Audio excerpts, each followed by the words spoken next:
Thank you, Madahari, for joining me again today. We've spent quite a bit of time in the last few episodes talking about some practical issues that you had to overcome, moving from Antigua to the US for first your clinical rotations in medical school and then for medical residency in family medicine. What I'm curious about is if you experience stress or barriers because of cultural differences and what those might have been. Like, what might have that looked like? Yeah. I would say at first, in the Caribbean, and I think I speak for all Caribbean islands, we communicate a lot. We're very close. I mean, you may live in a neighborhood and you call the person your neighbor and they don't even live on the same street. They may live, two or three streets down the road, but you know who they are, you know who their family is, you know, and so that's something I grew up with. As soon as you tell somebody who you are, they ask you, well, who's your family? Who is your grandfather? Because they know they can make a connection. They may not know you specifically, but they can make that connection. That is a big, big, big difference with, my culture in the Caribbean and the culture up here. The culture up here, I think they're very individualized. People are more focused on maybe their immediate family or focused on themselves and what's going on with their life. And so, because of that, when you come up here, the irony is that, the US is one of the most resourceful places in terms of, trying to get things done and, you have easy access and things like that. But the irony is people are so disconnected with each other. And, if you want to find things out, you're on your own. You're on your own. And I've learned this because I would ask questions. I would go to people who live here, ask them, how would I do this? And they don't know because once it has nothing to do with their life or their experience, they're not able to give you guidance on anything else. And I would say that in itself is just a huge difference in culture. And I would say, a way to overcome that is you just have to prepare. You just have to do your research, reach out to as many people, you know, either who have gone before you and has had, to sort of overcome this similar barriers and ask them, what did you do ahead of time so that you can sort of prepare yourself. There are things that you can't avoid, but you can at least prepare yourself for it. I would say another big difference is food. And some people may say, well, you shouldn't complain about food because you're now into a place where you can order things on your it's at your fingertips, Uber Eats, Grubhub, and all these different things, DoorDash. But with all of that, if you come from a culture where you get the cooked food and stuff like that, those things are not ready available here, unless you know somebody who has been living here for a while. Maybe they migrated from the Caribbean also, and they have their specific places that they go to buy certain things. But in general, you don't get that. So, you're here, you sort of, it's a part, I guess, of your assimilation into the culture. You're adapting to the different foods and, things like that. And for some people, it's an easy transition, but for some people, it isn't because you now have to figure out new ways to cook different things with what's available and so on.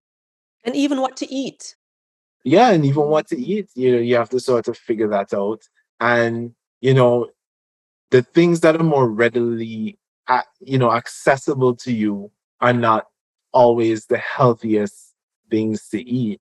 And so that in itself can be a challenge. And I would say, the big challenge with that is specifically, when you're very busy and you don't have the time to plan out your meals and things like that, then you go to what's more readily accessible. And, as I said, not always the healthiest option, The um, fast foods.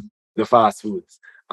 So, that in itself is another culture difference that, you have to adjust to.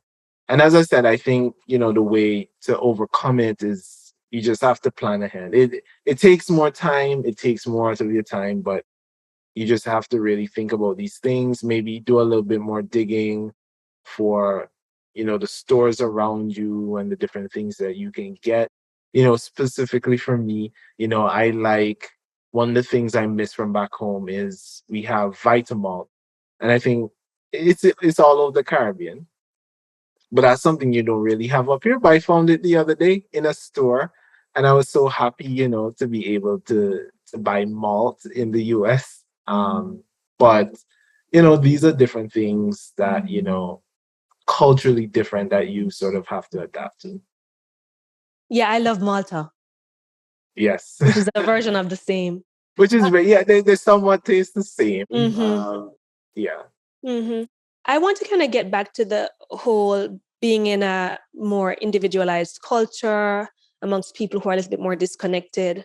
One of the things that I have recognized, even from my own experience, is that because individuals might be more disconnected, they're less likely to really extrapolate from what it is that you're saying if you have a need.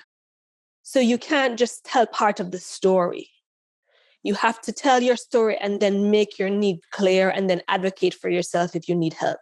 You can't just assume that they're going to make an inference because they haven't walked in your shoes and they may not actually know what it is that you need.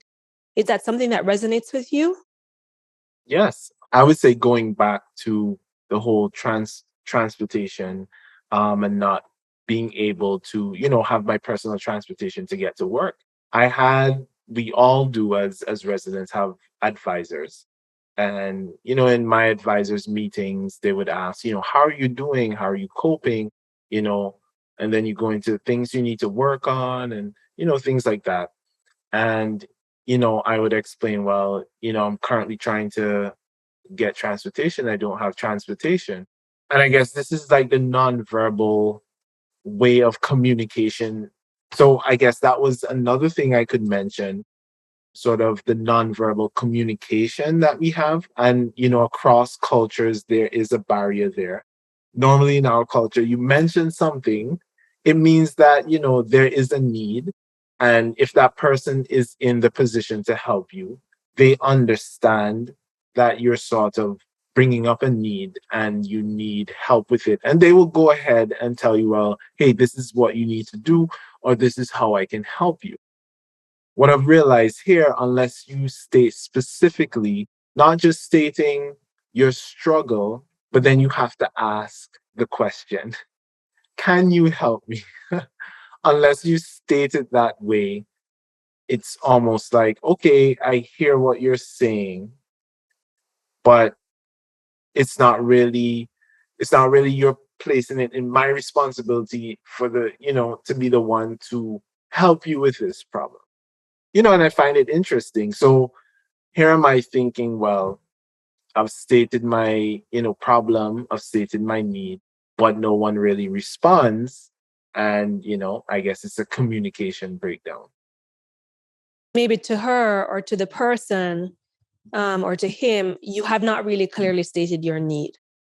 And so that can lead to all kinds of underlying conflict or unhappiness, even in the relationship, in that dynamic. This also kind of extrapolates into our work with our patients, because I would say that many individuals from the Caribbean actually don't make their needs or worries explicitly known in the encounter with the physician. And if you are a physician and you're not aware of this aspect of the culture, where you might actually be needing to probe more and to lead more, then you may miss really pertinent information from the patient. I know that I have heard stories like that happen to people who are in my family, to my loved ones. And so it's something I want to highlight that kind of extrapolates into the physician-patient relationship. Yes, I agree. I agree completely. That's one of the biggest things because of where I am, and the color of my skin. A lot of, Black people who are in this community, when they see me and see that I'm a doctor, it's a highlight for them, and I am honored to, be a part of this community and to be able to represent this community in this space because they know it's not just the color of your skin. Sometimes the argument comes down to, well, what's the difference? You're black, I'm white. It's just a color difference. But behind our color difference is a whole culture of understanding. When you have somebody who has the same experience as you do, come from the same background as you do, you know that when you communicate, it's clearly received, and that person understands your need. And so, I completely agree with that. Completely agree with that. Very well said. Thanks again for sharing with us. Just some highlights from the conversation that we had this time. To me, it seems as though, if you're moving from another culture, there are certain things that you may take for granted that may actually be hard. Things like food, communication. And so there might be ways that you are able to ground yourself, finding a Caribbean store, grocery store, connecting with other Caribbean people, trying to prepare that food for yourself, or trying to figure out ways that you might be able to communicate to be better understood as a part of your transition into this culture. And a part of that may be having to advocate for yourself more than you were used to when you were growing up in the Caribbean. So thanks so much for sharing these gems with us, Madahari. I appreciate your time, your vulnerability, and your willingness to share with others who are coming behind you. Thank you. Thank you so much for having me. Mhm.